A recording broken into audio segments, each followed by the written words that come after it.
자, 이제 지금 영상으로 한 본문을 같이 듣겠습니다. 내가 아버지께로부터 너희에게 보낼 보혜사 곧 아버지께로부터 나오시는 진리의 성령이 오실 때 그가 나를 증언하실 것이요 너희도 처음부터 나와 함께 있었으므로 증언하느니라. 내가 이것을 너희에게 이름은 너희로 실족하지 않게 하려 함이니 사람들이 너희를 출교할 뿐 아니라 때가 이르면 물은 너희를 죽이는 자가 생각하기를 이것이 하나님을 섬기는 일이라 하리라. 그들이 이런 일을 할 것은 아버지와 나를 알지 못함이라. 오직 너희에게 이 말을 한 것은 너희로 그 때를 당하면 내가 너희에게 말한 이것을 기억나게 하려 함이요 처음부터 이 말을 하지 아니한 것은 내가 너희와 함께 있었습니다. 지금 내가 나를 보내신 이에게로 가는데 너희 중에서 나들 어디로 가는지 묻는 자가 없고 도리어 내가 이 말을 함으로 너희 마음에 근심이 가득하였도다. 그러나 내가 너희에게 실상을 말하노니 내가 떠나가는 것이 너희에게 유익이라. 내가 떠나가지 아니하면 보혜사가 너희에게로 오시지 아니할 것이요 가면 내가 그를 너희에게로 보내리니 그가 와서 죄에 대하여 의에 대하여 심판에 대하여 세상을 책망하시리라. 죄에 대하여라 하면 그들이 나를 믿지 아니하니라. 의에 대하여라 하면 너희가 다시 나를 보지 못하니라. 심판에 대하여라 하면 이 세상 임금이 심판을 받았습니다. 내가 아직도 너희에게 이를 것이 많으나 지금은 너희가 감당하지 못합니다. 그러나 진리의 성령이 오시면 그가 너희를 모든 진리 가운데로 인도하시리니 그가 스스로 말하지 않고 오직 들은 것을 말하며 장래일을 너희에게 알리시리라. 그가 내 영광을 나타내리니 내 것을 가지고 너희에게 알리시겠습니다. 무릇 아버지께 있는 것은 다 내 것이라. 그러므로 내가 말하기를 그가 내 것을 가지고 너희에게 알리시리라 하였노라. 조금 있으면 너희가 나를 보지 못하겠고 또 조금 있으면 나를 보리라 하시니 제자 중에서 서로 말하되 우리에게 말씀하신 바 조금 있으면 나를 보지 못하겠고 또 조금 있으면 나를 보리라 하시며 또 내가 아버지께로 가미라 하신 것이 무슨 말씀이냐 하고 또 말하되 조금 있으면이라 하신 말씀이 무슨 말씀이냐 무엇을 말씀하는지 알지 못하노라 하거늘 예수께서 그 묻고자 함을 아시고 이르시되 내 말이 조금 있으면 나를 보지 못하겠고 또 조금 있으면 나를 보리라 함으로 서로 문의하느냐. 내가 진실로 진실로 너희에게 이르노니 너희는 곡하고 애통하겠으나 세상은 기뻐하리라. 너희는 근심하겠으나 너희 근심이 도리어 기쁨이 되리라. 요한복음 강의 56번째 진리의 성령이라는 제목으로 은혜를 나눈 따라하며 진리의 성령. 아멘. 오래전에는 신문이나 방송에서 하는 그 내용이 되게 맞다, 사실입니다 하고 받아들이는 편이었습니다. 또 책으로 출판된 그 서적도 그냥 많은 경우는 그냥 믿었어요. 사실이겠지 하고 받아들였습니다. 그러나 요즘은 그렇지 않습니다. 워낙 가짜뉴스가 계속해서 많이 쏟아져 나오고 미디어마다 가짜뉴스가 판을 친다 합니다. 또 요즘 저는 뭐 KBS, MBC, SBS 그 뉴스를 안 본 지 너무 오래됐지만 얼핏 지나가다 이렇게 들으면 어떤 사건에 대해서 그들의 견해, 감정을 많이 섞어서 보도를 하더라고요. 야, 그냥 사실을 얘기하는 것보다는 그래서 되겠습니까? 뭐 이렇게 그런 것도 필요하지만 어떤 정치적이거나 또 이런 견해도 있고 저런 견해도 있는데 이쪽의 견해를 취해서 이렇게 감정을 섞어서 하는 그런 뉴스를 보면서 이 세상에는 가짜 뉴스도 많고 편파 뉴스도 많다 하는 것을 생각해 본 적이 있습니다. 전 신문을 두 가지 보는데요. 국민일보하고 동아일보를 보고 있습니다. 또 다른 KTX 탈 때 보면 다른 뭐 경향신문, 뭐 한국일보 이렇게 있어요. 그러면 그 기사가 난 걸 보면 그 기사에 그 기사가 어떤 기자가 쓴 거더라고요. 혼자 쓴 거예요. 그 밑에 기사를 쓴 사람도 있고 이메일도 있고 그래요. 그래서 전체적으로는 그 신문사의 그 방향과 조금 일치하겠지만 그 기사가 100% 맞다는 보장은 못하는 것 같아요. 빠른 시간 내에 혼자 쓴 거기 때문에. 그래서 기사가 나면 거기에 댓글이 달리는데 아주 매우 나쁜, 야 기자야 넌 알고 쓰느냐, 뭐 그렇게 하면 되느냐, 뭐 야 그 쓰레기 같은 기자란 말이 기레기래요. 그리고 그렇게 욕하는 경우도 많고요. 하여튼 이 세상에 사실이고 진실로 받아들여지는 뉴스나 그러한 말이 점점점 적어지는 것을 볼 수가 있습니다. 그래서 사람들이 뉴스도 좀 덜 믿는 경향이 있습니다. 또 국가적으로 영향력 있는 유명 인사가 많은 사람에게 말했던 것이 거짓말이었다 하는 것도 나중에 드러나면 비판을 받는 것도 계속 우리는 보고 있습니다. 이렇게 언론이 말하고 보도하는 내용이 일부는 맞지만 다 맞지는 않다는 것을 우리가 알아야 할 것 같습니다. 그래서 우리는 언론에서 보도된 내용을 다 분별해서 취해야 할 것입니다. 그러면서 우리는 우리 안에 마음에는 참된 것, 또 영원히 변하지 않는 진리를 알고 싶다 하는 마음을 갖게 되고요. 이 세상에는 정말 진리 쪽으로 가기보다는 정말 진리가 아닌 거짓 쪽으로 더 이렇게 그쪽으로 가고 있다는 것을 생각하게 됩니다. 그래서 또 내가 그 진리를 어떻게 알 수 있으랴. 어떤 사건이 터지면 그 신문마다 그 보도 방침에 따라 틀리게 나와요. 틀리게 보도를 해요. 그래서 이게 진짜는 뭔가, 참된 것은 뭘까 하는 것, 그런 의혹을 가질 때가 많이 있습니다. 진리, 오늘 성령님이 진리형이라 그랬는데요. 진리란 말을 백과사전은 이렇게 정의하고 있습니다. 참된 이치나 법칙, 또 참된 도리, 혹은 사실이 분명하게 맞아떨어지는 명제, 또는 시간과 공간을 초월하여 누구나 인정할 수 있는 보편적이고 불변적인 사실이라고 정의하고 있습니다.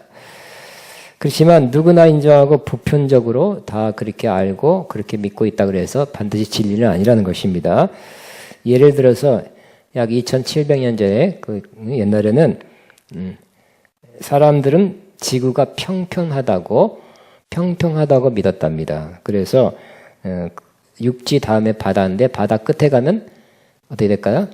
낭떠러지처럼 떨어진다. 그러니까 멀리 가면, 배 타고 너무 멀리 가면 떨어질 것 같죠? 바다에 보세요, 바다. 언덕, 안 보이잖아요, 그죠? 미국 안 보이죠? 떨어질 것 같잖아요. 그 당시에는 평평하고 바다 끝에는 낭떠러지다고 하는 것이 사람들이 다 사실이라고 믿었어요. 그렇지만 그것은 알고 보니까 사실이 아닌, 진리가 아닌 것이었습니다. 사람들의 생각, 지식, 견해에 상관없이 언제나 변함없는 사실이 바로 진리입니다. 또 진리는 거짓에 반대되는 개념으로 참된 것, 이것이 바로 진리입니다. 진리가 무엇인가 하는 그것은 인생과 역사, 본질을 아주 진지하게 생각하는 사람에게는 매우 중요한 주제입니다. 지금도 그렇습니다. 그런데 문제는 진정한 진리가 무엇인지 알기 어렵다는 데에 있습니다. 지금까지 똑똑하다는 그 박사님들, 또 철학자, 교수들이 진리에 대해서 말했지만 또 얼마 시간이 지나면 비판을 받고 반박을 받고 틀렸다 이렇게 비판을 받는 경우가 많았습니다. 그래서 결론은 사람이 진리를 알기는 어렵다. 진리라고 주장하지만 그런 것 같지만 몇십 년 지나면 또 100년 지나 200년 지나면 반박을 해요. 기라성 같은 철학자도 세월이 지나면 비판을 받고 이런 거 잘못됐다 하고 비난을 받는 거 보면 세상에서는 진리를 사람들이 알기에 참 어렵다는 것을 알게 되는 것입니다. 그런데 오늘 성경에 성령님을 진리의 영이라고 말씀하고 있습니다. 성령님은 오셔서 우리를 진리 가운데 이끌어 주신다고 말씀합니다. 진리를 알게 해주는 분이 바로 성령님이라고 말씀하고 있는 것입니다. 예수님께서 제자들과 함께 하셨다가 죽으시고 부활하시고 제자들 떠나 이제 하늘로 올라간다고 말씀하셨습니다. 그 대신 예수님이 가진 대신 똑같은 역할을 하는 보혜사 성령님을 보내주시는데 그 성령님이 바로 진리의 성령이라고 말씀합니다. 그래서 우리를 이렇게 거짓된 것, 모호한 것, 또 이런 것에 내버려 두지 않고 진리 가운데로 우리를 이끌어 주신다고 말씀하고 있습니다. 여러분은 성령님을 받으셨습니까? 예, 성령을 꼭 받아야 됩니다. 물론 표현이 다를 수가 있습니다. 옛날에는 성령 받아라 그랬고 성령 세례 받아라 또 뭐 장로교 이런 데 성령 충만 받는다 이렇게 표현하고 있습니다만 결국 다 유사한 것입니다. 어쨌든 우리가 성령 받으면 혹은 성령 충만 받으면 혹은 성령 세례 받으면 그 성령은 진리의 영입니다. 진리가 무엇인지 우리로 알게 하신다는 것입니다. 우리 스스로 알 수 없는 그 진리를 성령님 때문에 알게 된다는 것입니다. 그러면 성령님이 우리 안에 오셔서 어떤 진리를 알려줄까요? 바로 가장 중요한 거, 가장 기본적인 거, 사람들은 잘 이해하지 못하고 받아들이지 않는 가장 중요한 진리를 우리에게 먼저 그것부터 알려주십니다. 그것이 바로 성령님이 우리에게 알려준 진리의 첫 번째는 예수님이 주님이라는 것을 알게 하신다는 것입니다. 예수님은 나의 주님이십니다. 시작. 예수님은 나의 주님이십니다. 여러분 지금 고백하는 것이 쉽게 하셨다면 성령님 때문에 쉽게 하는 것입니다. 근데 제가 성령님 나의 주님이라고 시켜서 막 하려고 하는데 그냥 하기 싫고 그냥 억지로 하고 막 강요받는 것 같고 이런 마음이 든다면 그건 성령으로 깨달아서 고백하는 것이 아닐 수가 있습니다. 자, 고린도전서 12장 3절에도 누구든지 성령으로 아니하고는 예수를 주라 할 수 없느니라 그랬어요. 그럼 여러분 예수님을 주님이라고 고백하는 것, 자연스럽게 고백할 수 있는 것 여러분 안에 성령님이 계시기 때문입니다. 진리의 성령님을 예수님을 주라고 가르쳐줬기 때문에 그게 맞다고 알려줬기 때문에 여러분은 예수님은 나의 주님이라고 고백하는 것입니다. 예수님은 나의 주님이십니다. 시작. 평생 죽을 때까지 그렇게 고백하시겠습니까? 아멘 한 사람 주님이 다 들으셨어요. 근데 이게 고린도전서 사실 12장 3절은 쉬운 말이 아니었거든요. 그 당시에 주 가장 높으시고 다스리고 통치하는 분은 이 로마 시대에서는 로마 황제가 주라고 그랬어요. 신격화시켰고요. 신의 레벨로 올려놨어요. 그래서 로마 황제 가이사를 주라 그래야지 예수를 주라 그러면 핍박의 대상자들이 되는 것입니다. 혹시 마지막 때 대환란 때 그런 시대가 와서 적그리스도가 나타나서 이 세상을 통합 대통령이 나타나서 신격화시키고 내가 주다. 나 외에 주가 없다. 다른 사람을 주라 하면 잡혀간다고 법을 만들어서 공포하고 그런 체제 속에 여러분 살게 될 때에도 여러분 예수님을 주라고 시인하겠습니까? 아까 똑같았어요. 지금 예수님을 주라고 시인하는 것은 쉬운 일이 아닌 것이에요. 믿음이 필요하고요. 또 담대함이 필요한 그러한 것입니다. 그러나 성령을 받지 않은 세상 사람들은 예수님을 잘 모릅니다. 바로 성령님은 예수님이 주님이시오 또 예수님이 진리라고 말씀하세요. 우리는 이때까지 진리가 뭐냐 하면 어떤 철학적으로 아주 굉장한 어떤 굉장한 어떤 명제랄까 이것이 이것이다 이런 뭐 그런 것이 진리라고 생각했어요. 계속 철학자들이 찾고 있어요. 진리가 뭐냐고 막 캐고 연구하고 토론하고 하지만 성경에는 진리를 예수님이 진리라고 말씀합니다. 예수님 인격 자체가 예수님 그분이 진리라고 말씀하세요. 어떤 여기 책으로 글자로 쓸 수 있는 어떠한 멋진 말, 깊고 심오한 어떤 문장이 진리가 아니라 예수님이 진리라고 말씀하고 있어요. 예수님이 진리인 것을 성령님이 가르쳐 주신다는 것이에요. 예수님 스스로도 나는 길이요 진리요 생명이니 나로 말미암지 않고는 하나님께 아버지께 올 자가 없느니라 그랬죠. 예수님도 내가 진리라 그랬어요. 그러면 우리는 세상적인 의미에서 진리를 아직도 못 찾았어요. 철학자들이 또 찾았다 하지만 또 반박을 받아요. 우리는 예수님을 아는 것, 그것이 바로 예수님 그냥 아는 것이 아니라 성령님을 통해서 알게 될 때 우리는 진리를 아는 사람이 된 것입니다. 그래서 여러분이 철학 박사보다 나은 사람이에요. 왜? 철학자들은 아직도 찾고 있으니까. 근데 여러분은 찾았죠? 저는 여러분한테 말씀드렸지만 74년 오래됐죠? 우리나라에 여의도 광장이 있었을 때 100만 명 그런 집회가 여러 번 있었어요. 그래서 부흥사님들이 주도했던 그 100만 명 빌리그레암 집회가 2번 100만 명 이상 모였고요. 또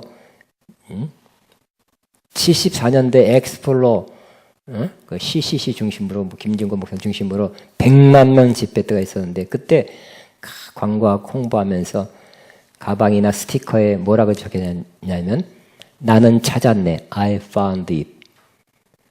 나는 찾았네. 뭘 찾았다고요? 진리이신 예수님을 찾았다는 거예요. 그러니까 내가 찾은 예수님을 혹은 진리이신 예수님을 나누겠다는 그런 주제로 그런 집회가 열렸습니다. 저도 그 다음에 그때는 안 갔던 것 같은데 그 이후로 또 100만 명 집회가 열릴 때도 가봤어요. 그랬더니 막 정말 인산이네. 막 여의도 광장이 컸는데 꽉 차서 그때도 가봤습니다. 어쨌든 저와 여러분은 정말 찾아야 될 찾아야 될 진리를 찾은 사람이에요. 왜요? 여러분 책 많이 읽어서 그런 게 공부 많이 해서 그런 거 아니에요. 성령님이 찾게 하신 것입니다. 진리의 성령님이 저와 여러분을 찾게 하셨습니다. 또 예수님의 말씀이 다 진리입니다. 또 우리는 그 말씀을 보고 진리를 더 계속 알게 되고 있습니다. 또 예수님의 삶이 진리였어요. 예수님은 거짓되고 위선적인 삶을 살지 않았습니다. 반면에 그 당시 종교 지도자들인 제사장, 바리새인, 서기관들은 거짓된 삶을 살았어요. 진리를 가리키고 진리로 살아라 말했지만 그들은 위선적인 삶을 살았습니다. 이스라엘의 무덤은 우리같이 흙 무덤이 아니라 그런 돌로 된 굴 속에 있습니다. 근데 겉에는 하얀 회칠을 칠하고 근데 그 돌을 이렇게 밀치고 들어가면 거기에는 공동 매장이에요. 많은 송장, 뼈들이 있고 썩어가는 것들이 있습니다. 그러나 겉은 하얗게 칠했어요. 예수님이 말만 그럴듯하게 하고 또 삶은 그렇지 않은 그러한 바리새인 서기관들을 향해서 회칠한 무덤이라고 심하게 책망했던 것입니다. 이렇게 성령님은 예수님, 진리이신 예수님을 증언해 주십니다. 그리고 우리로 하여금 예수님을 주님으로 또 예수님의 말씀을 진리의 말씀으로 받게 하시고 예수님의 마음을 품고 예수님의 삶을 본받아 살게 하는 것입니다. 여러분, 성령님이 우리 삶을 진리의 삶을 살게 하십니다. 그래서 우리가 정말 성령 충만하여 살 때는 진리의 삶, 즉 참된 삶을 살아요. 거짓된 삶, 난 이게 아닌데 이렇게 살면 안 되는데 하는 그런 삶을 살지 않고 이렇게 마음속 깊은 곳에서 이렇게 살고 싶다 하는 그런 삶을 살게 된다는 거예요. 그럼 말씀대로 살고 싶죠? 근데 성령님이 아니고서는 말씀대로 살 수 없어요. 그냥 마음은 원인데 몸은 따로 다르게 행동을 하게 돼요. 그러니까 진리의 성령이 오시면 우리로 하여금 우리의 마음이 원하는 대로, 바라는 대로 그렇게 살게 하시는 분이에요. 그래서 한순간도 성령을 떠나서는 참되게 살 수 없고 말씀대로 살 수 없습니다. 성령님은 진리의 영이기 때문에 우리를 진리 가운데 진리를 알게 할 뿐만 아니라 진리 가운데 살게 하시는 분이에요. 나는 성령으로 말미암아 진리 가운데 살겠습니다. 시작. 나는 성령으로 말미암아 진리 가운데 살겠습니다. 아멘. 그러니까 성령님 떠나서 우리가 내 육신대로 내 마음대로 이상하게 내가 원하지 않는 그런 삶을 더 많이 살아서 후회하지요. 이제부터는 한순간도 물고기는 물에 살아야 되지 우리는 어디서 살아야 돼요? 성령 안에서 살아야 돼요. 그러면 예수님처럼 아름답게 삶을 살아가고 열매 있는 삶을 살아가게 되는 것입니다. 그런데 이 세상에서는 성령님을 통해서 예수를 믿고 사는 삶이 평탄한 삶만이 아니라고 또 말씀하고 있어요. 오히려 어려움이 있다고 말씀하고 있습니다. 오늘 16장 2절에 보니까 예수님께 1절에는 뭐라고요? 경고했습니다. 미리 알려준다. 내가 이것을 너에게 이르면 너희로 실족하지 않게 하려 함이니 사람들이 너희를 출교할 뿐 아니라 그 다음에 때가 이르면 너희를 죽이는 자가 생각하기를 이것이 하나님을 섬기는 일이라 하리라. 그들이 이런 일을 할 것은 아버지와 나를 알지 못함이라 그랬어요. 아까 우리 영상으로 봤던 제자들이 어떤 모습이에요? 한마디로 쫄아 있는 모습이죠. 예수님이 이제 십자가 못 박히러 간다는 그 자체가 힘든 일이고요. 죽으신다는 거. 또 부활을 한다는 말을 하긴 하지만 또 아버지께로 간다 그랬어요. 어쨌든 가시는 거잖아요. 그러니까 마음이 좀 불안합니다. 근데 우리 예수님 믿고 주로 고백하는 삶은 항상 좋은 일만, 잘 되는 일만 있는 것이 아니라 출교를 당한다 그래요. 사람들이 너희를 출교할 뿐 아니라 우리는 우리는 징계라 그러죠. 징계. 교회에서 당시 신앙이 아주 잘못됐기 때문에 우리 교인이 아닙니다. 나가세요. 우리 교회 이런 징계를 별로 안 해요. 근데 이스라엘은 간혹 출교를 해요. 이스라엘은 전부 다 신앙적 공동체로의 삶을 살았기 때문에 출교한다는 것은 가장 힘든 일이에요. 그 회당에서 예배도 못 드리고 신앙생활 못하게 하는 거예요. 완전히 소외되고 아웃사이더가 되는 것입니다. 그러니까 출교는 굉장히 엄한 벌이에요.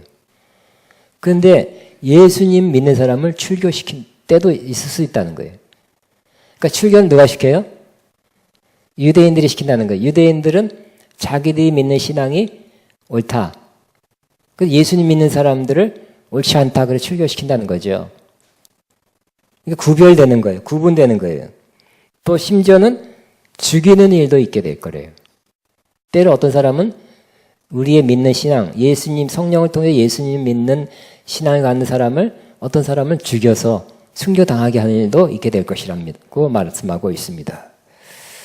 왜냐하면 그들은 바로 왜 그러냐 3절에 그들이 이런 일을 할 것은 아버지와 나를 알지 못함이라 그랬어요. 여러분 아버지와 나 예수님을 알지 못하면 예수님 믿는 사람이 이렇게 핍박한다는 거예요. 우리는 성령님을 통해서 예수님을 알고 성령님으로 말미암아 또 예수님을 말미암아 아버지 하나님을 알고 있죠. 복된 사람입니다. 그러나 세상에서는 오히려 자기들도 하나님 믿는다 하면서 실제적으로는 잘 알지 못하는 사람, 이런 종교인들 스스로 신앙인이라는 사람에 의해서 핍박을 받을 수 있다고 말씀하고 있습니다. 신앙적으로 가짜죠. 가짜가 진짜를 핍박한다는 것입니다. 지금도 그런 일이 일어나고 있습니다. 지난 시간에 그랬던 것 같아요. 나도 크리스찬이다 하면 너는 동성연애를 그렇게 잘 받아들이지 않고 그게 옳다고 쓰지 않니? 레포트 쓰지 않니? 하면서 나 도저히 네 말을, 네 논리를 이해할 수 없다. 다시 써라. 그러니까 학생들이 겪는 작은 핍박이에요. 점수가 낮아요. 응? 학생들이 점수가 낮으면 안 되잖아요. 그죠? 장학금 못하죠. 취직 잘 안 되죠. 그러니까 벌써 크리스찬이라는 사람들이 그렇게 나오고 있어요. 앞으로도 마찬가지 저와 여러분이 앞으로 언젠가는 조금씩 더 이렇게 핍박적인 그러한 흐름 속에 살다가 언젠가는 대환란 뭐 이렇게 적그리스도 나타나고 정말 어려울 때가 올 때는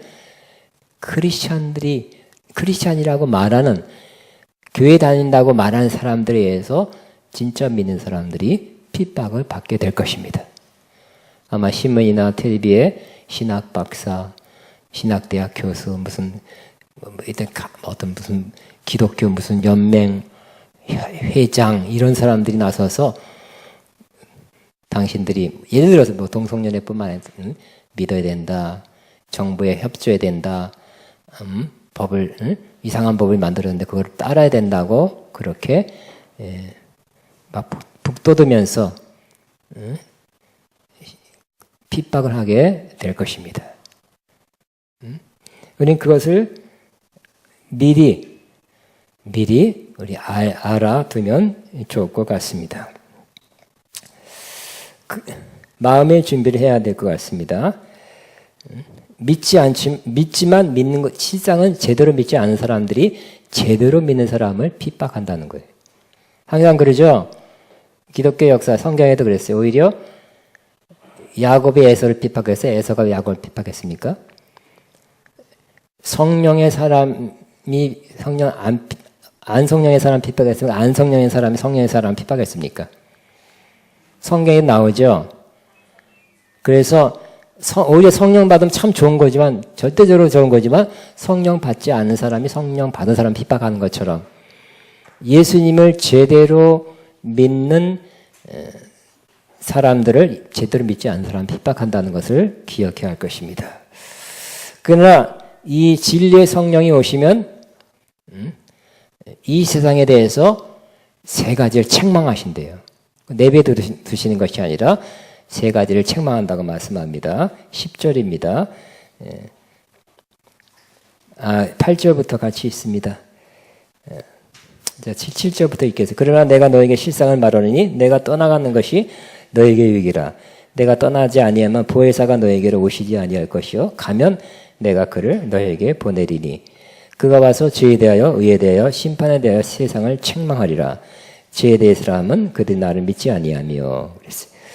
자, 성령님이 오셔서 이렇게 세상을 책망한다 그랬어요. 결국 세상은 믿는 자를 핍박하는 거죠. 세상은 제 하나님과 원수된 그러한 존재가 크게 말하면 세상이에요. 세상은 우리 잘 믿는 제대로 믿는 사람을 핍박할 것입니다. 세상은 또 심판 받을 건 뒤에 나오죠. 근데 성령님이 오셔서 세 가지를 책망하는데 첫째는 죄에 대해서 책망한대. 죄에 대해 책망하면 모든 죄를 다 사사치 다 들춰내고 이거 잘못됐다고 세상에다가 이렇게 말하는 것이 아니라 여기 오늘 9절에 죄에 대해서라면 그들이 나를 믿지 아니하며 가장 기본적이고 중요한 죄 예수님을 믿지 아니하는 죄를 책망하신답니다. 예수님을 믿는 자가 소수였죠. 그 당시에. 지금은 많습니다만 그 유대인들 하나님을 믿는다는 사람들이 예수님을 소수만 영접했고요. 그 당시에 나머지 사람은 믿지 아니했습니다. 근데 그 잘못, 그 죄를 책망하신대요. 가장 중요한 죄가 뭘까요? 예수님 믿지 아니하는 죄예요. 그러니까 여러분 나는 이 죄인입니다 할 때 이런 죄 저런 죄 여러분이 지은 죄를 생각하지만 가장 중요한 죄는 가장 첫 번째 죄는 예수님 믿지 않는 죄예요. 그러니까 그 죄를 회개하면 나머지 걸 다 용서받는 거예요. 세상은 예수님을 믿지 않아요. 그 당시에도 믿지 않았어요. 그거를 지적한대요. 저도 4살부터 신앙생활 하다가 20살 때 다시 돌아올 때 첫 번째 회개가 주님, 난 하나님 살아계시면서 주님 살아계시는데 내가 살아계신 하나님을 모시지 알고 믿고 섬기지 않았습니다. 그 죄를 제일 먼저 회개하게 되더라고요. 어떤 사람 모든 죄를 다 생각나게 하고 다 회개했다는데 나는 그렇지 않고요. 뭉뚱그렸어. 주님, 하나님 살아계시는데 내가 믿지 않았습니다. 이 죄를 회개하고 다시 주님께 돌아왔네요. 두 번째, 성령님은 의에 대해서라면 내가 아버지를 가니 너희가 나를 보지 못하며 그랬어요. 예수님이 이 땅에 계실 때 주로 종교 지도자들이 예수님을 비판했습니다. 이런 말처럼 죄인의 친구고 먹기를 탐하고 또 아주 예수님이 가장 크게 비판을 받은 것은 예수님이 요한복음 10장 30절에 나와 아버지는 하나이다 라는 말을 했을 때 그때는 폭발했어요. 그래서 예수님을 돌로 치려고 그랬어요. 왜냐하면 나와 하나님 하나라는 것은 하나님이 신성을 가진 하나님인 것처럼 나도 신성을 가진 하나님이다라고 말하는 것이었기 때문이었습니다. 그래서 신성모독죄다 하고 예수님을 기회를 보면 죽이려 했습니다. 급기야 예수님을 붙잡아 대제사장에게 끌어갔고요. 대제사장은 사형이다 사형 언도를 했고요. 그러나 사법권이었기 때문에 사형 선고를 해서 꼭 죽여야 됩니다 하고 사법권에 있는 로마 식민지 총독 본디오 빌라에게 넘겼어요. 꼭 사형해달라고. 그래서 빌라도가 다시 빠져나오려다가 그냥 많은 사람이 원하니까 예수님을 십자가에 못 박혀 죽게 했는데요. 그렇게 예수님이 십자가에 못 박혀 죽는 것을 보면서 많은 사람들이 저렇게 죽는 사람은 아주 나쁜 정말 죄인이 저렇게 죽으니까 예수님도 죄인으로서 죽는가 보다. 예수님 죄인이다라고 이렇게 생각했습니다. 정말 예수님이 말씀하는 것 중에 신성모독이라는 그 죄가 맞는가 보다 하고 그렇게 여겼 사람이 많았습니다. 그러나 예수님이 정말 죄인이십니까? 아니죠. 예수님은 이 땅에 살 동안에 한 번도 33년간 죄를 진 적이 없다고 말씀합니다. 의롭게 살았어요. 말씀을 다 지켰어요. 뿐만 아니라 십자가에 죽으실 때도 많은 사람들이 죄인이니까 저렇게 죽지 했지만 예수님이 정말 사실 죄인으로 죽었어요. 우리의 죄를 담당했으니까, 짊어졌으니까 죄인으로 죽었지만 3일 만에 부활했죠. 죄인이었고 죄가 청산 안 됐으면 죽은 가운데 있었을 겁니다만 예수님이 부활함으로써 죄를 청산하고 다시 의를 입고서 다시 살아나셔서 예수님은 역시 의로운 분이라는 것을 많은 사람 앞에 입증하신 것입니다. 그래서 예수님의 부활 승천은 또 하늘나라, 예수님이 죄인이었다면 하늘나라를 못 갔을 거 아니에요. 예수님의 부활 승천이 예수님의 의롭다 하심을 만방에 드러내시는 것이 입증한 것입니다. 그래서 바로 예수님은 못 받게 한 그 사람이 잘못됐고 예수님은 죄 없으신 의로운 분이라는 것을 드러내신 것입니다. 그래서 의에 대하라 하면 내가 아버지께로 가니 너희가 다시 나를 보지 못하며 죄인이 아버지께 갈 수 없습니다. 의인만 갈 수 있는데 예수님이 의인이셨습니다. 하늘나라로 가셨습니다. 그 다음 세 번째 이 성령님이 심판에 대해서 세상을 책망한다고 말씀하시고 있어요. 심판에 대하라 하면 이 세상 임금이 심판을 받았으며 라고 말씀합니다. 이 세상 임금이 누구예요? 이 세상 임금이 누구예요? 왕이 누구예요? 이 세상이라는 이 세상 체계, 이 세상 체계의 임금은 바로 마귀, 사탄입니다. 근데 이 세상 임금은 거짓과 미혹으로 사람들을 미혹하고 죄짓게 하는 것입니다. 그래서 일단 죄를 지어놓으면 지배해요. 통치해요. 죄로 말미암아. 근데 성령님이 오셔서 뭐를 알게 하신다고요? 이 세상 임금이 심판을 받았다고 그렇게 선포해 준다는 거예요. 그래서 마게일은 뭐예요? 마게일의 가장 중요한 일, 가장 사람을 올가매는 일이 바로 죄를 짓게 하는 거죠. 미혹해 하는 거예요. 유혹하는 거예요. 죄를 짓도록 그렇게 충동해요. 그래서 죄를 지면 또 그 다음에 와서는 너 죄인이라고 정죄해요. 죄책감이 살게 합니다. 그래서 손에 꽉 쥡니다. 그 마게일의 첫 번째는 죄에 관한 거예요. 예수님께서 뭐 하러 오셨어요? 마게일을 멸하러 오셨죠. 응? 성령님은 뭐 하세요? 바로 이런 죄의 일에 마게일에 빠져서 묶여있는 자들을 자유케 하시기 위해서 오신 것입니다. 그 예수님도 뭐예요? 중풍병자한테 뭐라 그랬어요? 날짜다 하지 않고 내 죄사함을 받았느니라 그랬어요. 응? 그랬더니 죄사함 받으니까 중풍병자도 나왔어요. 종교인들이 또 반대했죠. 하나님만이 죄를 사해줄 수 있는데 어떻게 예수님이 죄를 지 마음대로 사해주냐 이렇게 비판했던 것입니다. 그러나 예수님이 오셔서 이 세상 임금이 지고 있는 그런 세력, 죄의 세력, 사망의 세력 깨트렸어요. 그리고 죄사함을 선포해 주신 것입니다.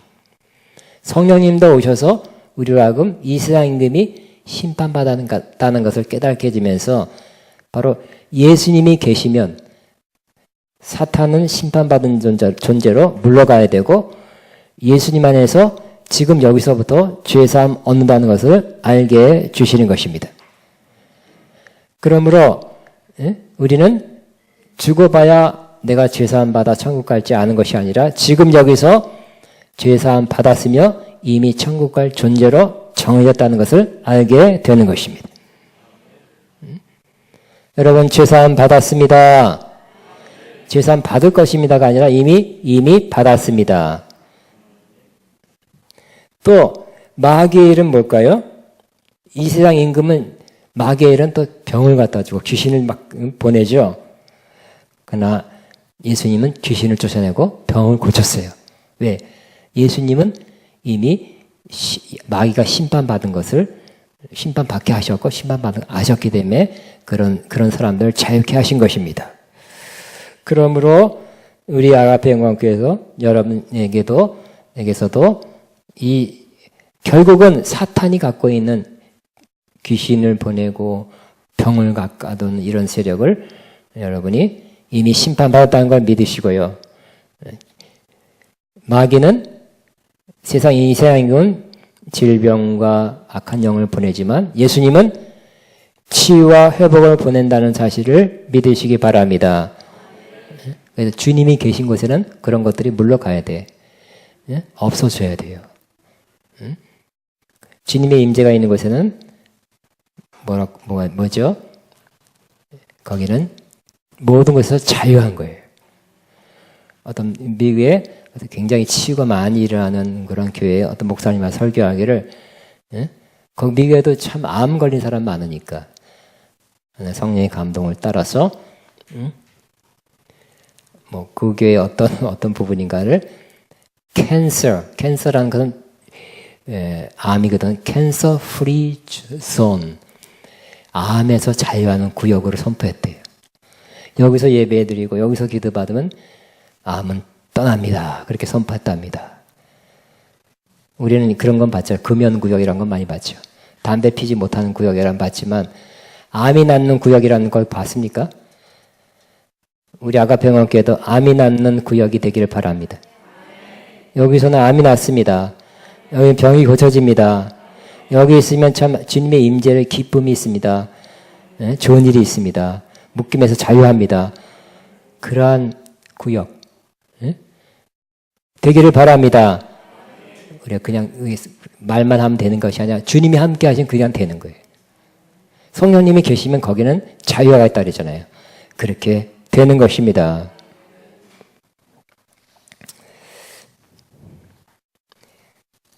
또 성령님은 들은 바, 하나님께로부터 들은 바를, 예수님께 들은 바를 그대로 알려주는 분이고 장래일도 알려주신다 그랬어요.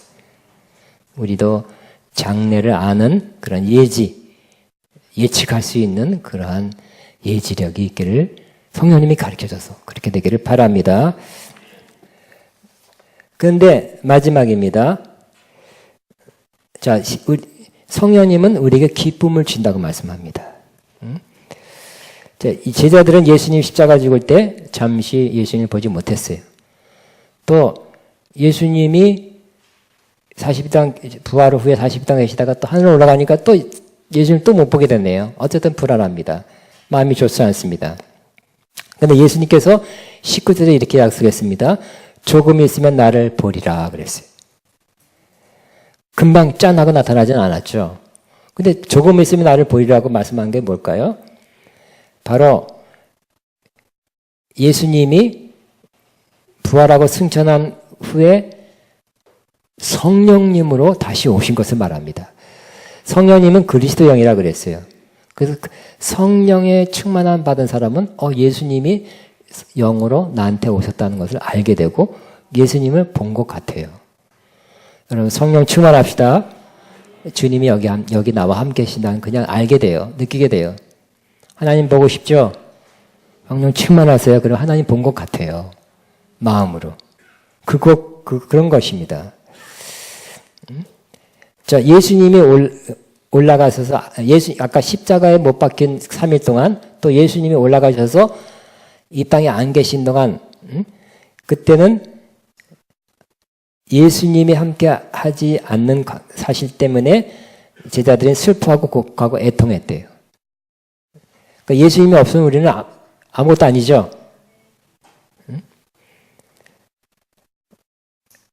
그러나 세상은 어떻게 했다고요? 기뻐했대요. 예수님 십자가 못 박았다. 예수님 또 하늘 올라갔다. 없다. 세상은 기뻐했대요. 우리는 슬픔과 곡, 애통이에요. 하여튼 예수님이 없으면 그렇게 돼요. 그 기간은, 예수님이 없는 기간은 제자들에게 근심하는 기간이었지만 세상은 좋아하는 기간이었대요. 그러나 예수님이 약속하기를 너희 근심이 기쁨이 되리라. 20절에 이렇게 말씀하고요. 따라하면 너희 근심이 기쁨이 되리라. 정말 믿음의 사람, 영적인 사람의 가장 고통스러운 순간은 주님의 임재가 안 느껴지고 마음이 심령이 썰렁한 거죠. 가장 좋을 때가 언제예요? 주님이 나와 함께 한다는 임재가 충만할 때. 그렇게 동의하십니까? 22절 같이 읽겠습니다. 시작. 지금은 너희가 근심하나 내가 다시 너희를 보리니 너희 마음이 기쁠 것이요 너희 기쁨을 뺏을 자가 없으리라 그랬어요. 성령님이 우리 안에서 뭘 준다고요? 기쁨을 준다고 말씀하고 있어요. 그리고 이 세상에 살아갈 때 이 세상은 우리에게 뭘 줘요? 비난을 주고 핍박을 주고 뭐라 하고 그죠? 잘못 믿는다 그러고 심지어 예수 믿는다는 하나님을 안다고 믿는다고 하는 사람들을 통해서 더 그렇게 된다는 거예요. 예수님도 결국 종교 지도자들에 의해서 핍박을 받고 죽은 것처럼 우리는 이 땅에 살고 있습니다. 살아야 됩니다. 이 땅에는 어떤 땅이에요? 이 세상은 이 세상이에요? 제대로 믿는 사람, 성령 받고 진짜 성령을 통해서 예수님 알고 하나님 믿는 이 진짜 참된 신자들을 핍박하는 그러한 세상이에요. 그러니까 어렵죠. 이 세상에 살아가는 크리스찬은. 또 지난주에 말한 것처럼 무릇 경건하게 살고자 하는 자는 뭘 받으리라? 상을 받으리라? 세상 사람들이 박수 쳐주는 게 아니라 경건하게 사는 사람들을 핍박하리라 그랬어요. 여러분이 세상 활동 해보시면 압니다.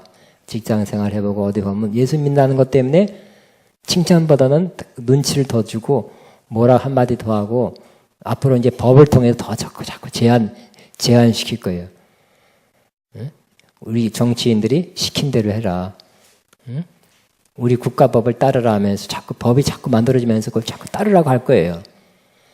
이 세상에서는 제대로 믿는 저와 여러분은 성령 받아서 제대로 믿는 사람을 앞으로 조금씩 더 핍박할 거예요. 슬프죠? 안 좋죠? 그렇습니다. 그러나 이 땅에서 그것만 있는 것이 아니라 예수님이 하늘로 올라가서 하나님께 뭘 받아 우리에게 보내주셨어요? 보이사 성령님, 진리의 성령님 보내주셔서 그런 고난과 핍박받는 저와 여러분에게 뭘 주신다고요? 기쁨을 주신다는 거예요. 그러니까 우리는 이 세상에 살면서 세상이 주는 쾌락과 즐거움을 추구해서는 안 됩니다. 우리가 카멜레온처럼 교회에서는 믿는 자처럼 살고 세상엔 또 세상 사람처럼 그 비슷하게 살면 핍박을 안 받아요. 그러나 믿는 자처럼 확실하게 뚜렷이 살면 세상에서 핍박을 받아요. 근데 위로는 우린 세상에서 위로를 받으려 하지 마시고 어디서 받아야 된다고요? 성령님이 주는 기쁨, 성령의 위로하심을 받으시기 바랍니다. 그때 우리가 이 세상에 살 때 각오하시기 바랍니다. 핍박과 고난이 있을 것이다. 세상으로부터. 그래 너무 힘드니까 타협하지 마시기 바랍니다. 그냥 세상에 또 할 수 없지 뭐 하면서 세상 사람처럼 살고 또 교회에서는 교회 크리스찬처럼 살고 하지 마시고 그냥 세상의 빛과 소금 되시기 바랍니다. 그냥 참 믿는 자로서 진짜로서 살아가시기 바랍니다. 그럼 뭐라 핍박도 오고 뭐라고 해요. 그렇지만 위로와 기쁨과 힘은 성령님이 주신다는 거예요. 그래서 이 땅에 이렇게 성령님이 준 그 힘을 가지고 기쁨을 가지고 이 어려운 세상을 승리하는, 이겨내는, 결국 우리는 뭐라고요? 이기는 자가 되는 거예요. 이기는 자는 오버커머, 극복하는 자예요. 그런 것이 핍박과 고난이 있음에도 불구하고 이기는 자가 되는 거예요. 무슨 힘으로 이겨낼까요? 성령님이 주시는 위로와 기쁨으로 이겨내는 자가 되는 거예요. 우리는 이겨내는 자, 오버커머, 극복하는 자, 이기는 자, 승리한 자. 따라하면 나는 이기는 자입니다. 나는 승리하는 자입니다. 나는 성령의 능력과 성령의 기쁨으로 승리합니다. 아멘. 다 같이 기도하겠습니다. 우리 찬양하겠습니다. 이 땅에 오직 주밖에 없네 찬양하고 기도할 것입니다. 이 땅에 오직 주 앞에 없네 그 무엇도 나를 채울 수 없네 주님의 평화 내 안에 그 누구도 빼앗을 수 없네 세상은 변해가고 소망은 힘을 잃어도 변함없이 붙드시는 그 구원의 손길 폭풍이 몰려와도 두려움 물러가네 우리 위해 싸우시는 그분을 의지해 이 땅에 오직 주밖에 없네 그 무엇도 나를 채울 수 없네 주님의 평화 내 안에 있네 그 누구도 빼앗을 수 없네 이 세상 어디에서 평안을 찾을 수 있나 목숨까지 내어주신 그 깊은 사랑을 우리가 말해왔고 꿈꾸어왔던 미래가 그 한없는 사랑 안에서 열리고 있네 이 땅에 주밖에 없는 그 무엇도 나를 채울 수 주님의 평화 내 안에 있네 그 누구도 빼앗을 수 없네. 이 시간 기도합니다. 이 험한 세상 살아갈 때 성령님 내게 위로해 주시고 세임 주시고 기쁨 주실 줄로 믿습니다. 능히 이겨나가게 하실 줄로 믿습니다 하면서 기도합니다. 주여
아멘.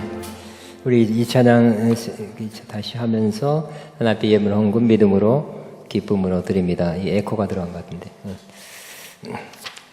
이 땅에 오직 이 땅에 오직 주밖에 금을 얻어 나를 채울 수 없는 주님의 평안 내 안에 그 누구도 빼앗을 수 없네. 세상은 변해가고 소망은 잃어도 변함없이 붙드시는 그 구원의 손길. 폭풍이 몰려와도 물러가네. 나의 싸우신 그 힘지에 이 땅에 주밖에 니네 그녀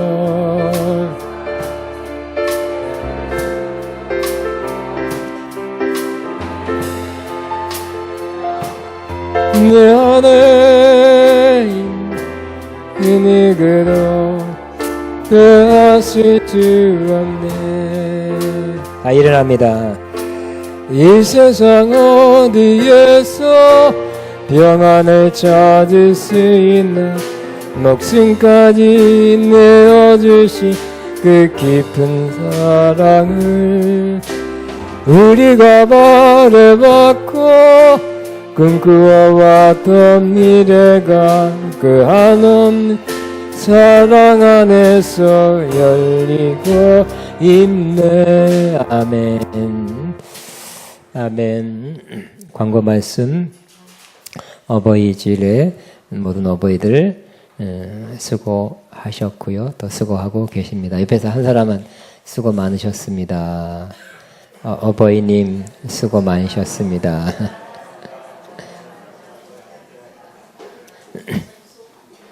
예, 우리 그다음 내일부터 컨퍼런스가 있는데 여러분 적극 참여해 주시기 바랍니다. 이게 적극 참여해 주시기 바랍니다. 예, 뭐라고요? 자, 생명 안에서 왕노로 좋은 컨퍼런스, 좋은 집회가 여기서 열립니다. 은혜 받을 기회입니다. 또 섬기고 봉사할 기회입니다. 또 예배, 오후 예배 외에 좀 오후 예배가 일찍 끝나니까 책상 의자 정리 함께 해주시기를 바랍니다. 또 내일 모레 맞아 화요일 날 10시 반부터 총회가 있고요. 거룩한 총회, 복된 총회 되시도록 기도해 주시고 그 다음 날은 안수식, 목사 임직식 또 강도 인허식이 있습니다. 모아서 축복해 주시기 바랍니다. 제가 기도하겠습니다. 하나님 아버지 감사합니다. 이 세상에서 우리가 택함을 받아 성령을 통해 예수님 알고 하나님 알게 된 거 감사합니다. 이 성령님 언제나 우리와 함께 하셔서 우리를 위로하시고 기쁨을 주셔서 힘을 주셔서 이 세상의 어려움과 고난과 박해와 핍박을 이겨나가게 하실 것을 믿습니다. 언제나 성령이 주시는 그 힘으로 모든 어려움을 이겨나가서 결국 우리는 최후 승리자, 이기는 자 되게 할 줄로 믿습니다. 이 성령의 역사가 계속해서 끝날까지 계속 있을 줄로 믿습니다. 바지 손길 주님 보셨습니다. 향기로운 제물로 받으시고 또 그 손길을 축복해 주시며 영육간의 풍성함 누리게 하여 주옵소서. 이제는 우리 위해서 죽으시고 부활하시며 또 하늘로 승천하사 성령을 보내시며 또 하늘에서 우리 위해서 영원히 간구하시는 주 예수 그리스도의 무한하신 은혜와 하나님 아버지의 극진하신 사랑하심과 성령님의 교통이도 충만 새 기름 부어준 역사가 오늘도 진리의 성령을 의지해서 진리의 성령과 함께 끝날까지 살기로 작정하는 모든 하나님의 자들 위해 이들의 앞날과 사업과 사역 위에 가정 위에 이제부터 영원토록 함께 하시옵기를 축원하옵나이다. 아멘.